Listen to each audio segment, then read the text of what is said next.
it just to win it all. Problems when it comes to choosing, we got all them solved. Got the picks that needin' fixed, and you know who to call. Cause this the pick vault. Welcome back to the Pick Vault. I'm Matt Taylor alongside Danny Siv. And we are back in the studio today, and we have a special one, Matt, don't we? We do have a special episode. We have our first ever Pick Vault guest. And the guest is none other than New Jersey high school baseball legend, Coach Dave Pasquale. Coach, how are you doing today? After that introduction, guys, how could I be better? New Jersey legend.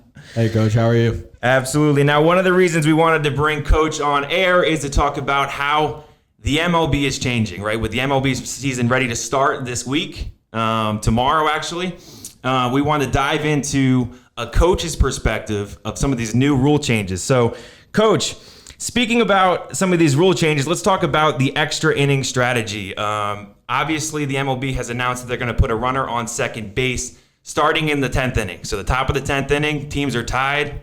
They're going to throw a runner out there on second. If you're in the field and you're the home team, right, and you're in the field, what do you do once that runner is on second base? Yeah, I think, the top of the innings, guys, I think you're going to see less strategy than maybe in the bottom of the innings. I think, the first concern you have to raise or the first call you have to make is whether to put a runner on there and create a force. I think the intentional walk is something that has been criticized at the major league level. Analytically, it's kind of turned into a bad play in most cases. So I don't think you're going to see a ton of guys in the top of the inning from a defensive perspective put runners on. I think you may see that in the bottom of the inning if it's still a tie game. Yeah, I mean, Coach, I hate to cut you off there, but I do agree with you because only walking that batter, I would only probably do it with one out. Because if you do it prior to that, then you probably know the bunt is coming. So then you're going to have a second and third situation with one out, and it's probably going to put your team in the hole for sure.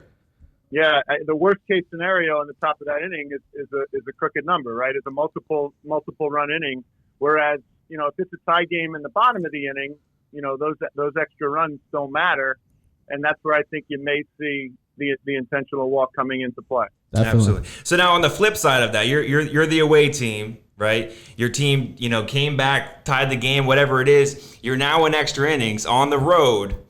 They put a runner on second. What are you doing? Are you bunting that runner over to put a runner on third with one out, or what is the philosophy from the away side of things?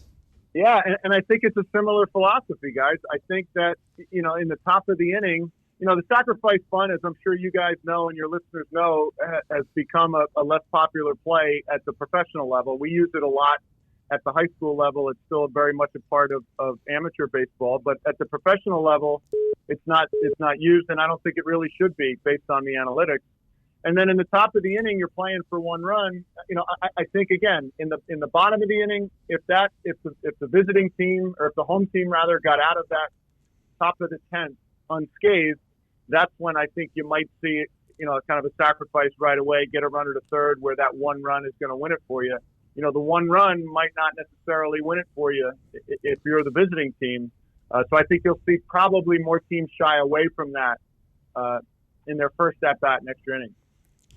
Yeah, I mean, I would also agree with the whole away team. The only people I really think I would have bunting in that case are probably my 8-9 batters. Because again, like you said before, you want probably more than one run because that one run isn't going to win it for you. You don't want to give an away out, obviously, with a bunt. I'm playing it as if it's the first inning, to be honest. As if it's a clean slate game and we're just going to go at them as if we did 9 innings ago.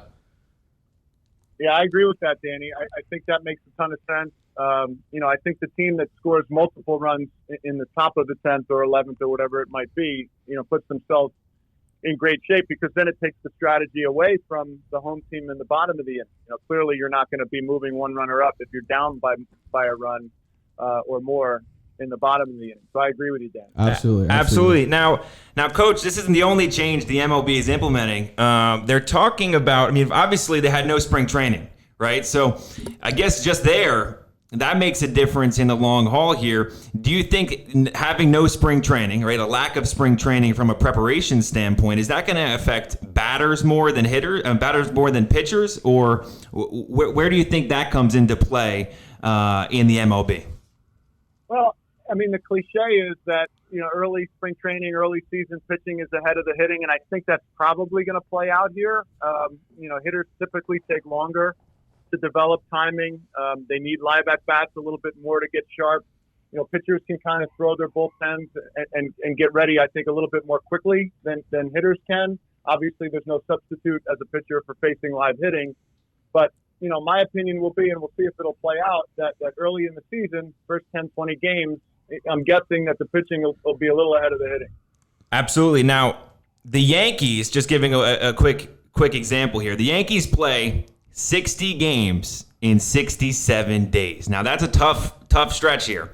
Obviously, the MLB is shortened the season here and trying to cram all these games into a short period of time to get everything in before it gets really cold. So how do you think cramming the season and obviously having very little days off is going to impact how coaches give guys days off? As a coach, would you give some of your bigger names a day off or put them in that DH spot? Yeah, I mean, I think guys are going to need to give guys days off, but I think they're going to be more reluctant. If you crunch the numbers, what is it like? Every game is like 3 games, right? Based on where the math is, or roughly about that.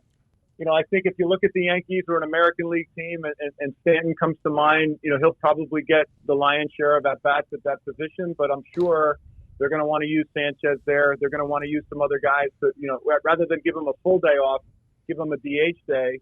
I think the National League teams who, as your listeners know, are now going to be forced to deal with the DH will be more inclined to kind of rotate that spot. The National League teams that don't have a traditional DH will be able to use that spot for a position player and be able to kind of give them a half a day rather than a full day and keep their bat in the lineup. Yeah, definitely. Especially, you look in the National League too.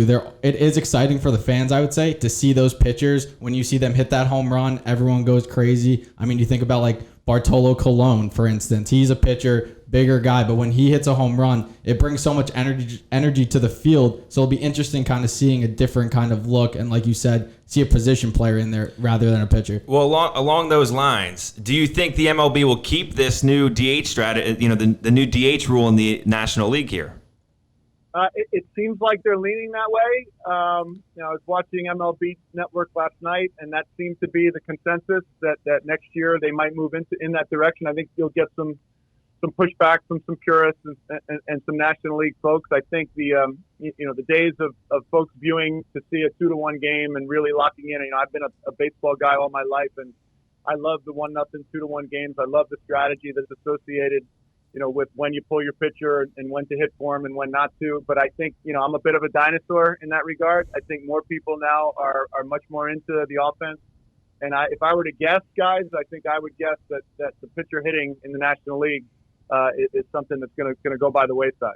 Absolutely. Definitely. Now we got you on air, so I'd be, wrong not to ask. The Yankees play tomorrow against the Nationals, and you got Garrett Cole on the mound for the first time in a Yankees jersey, taking on Max Scherzer.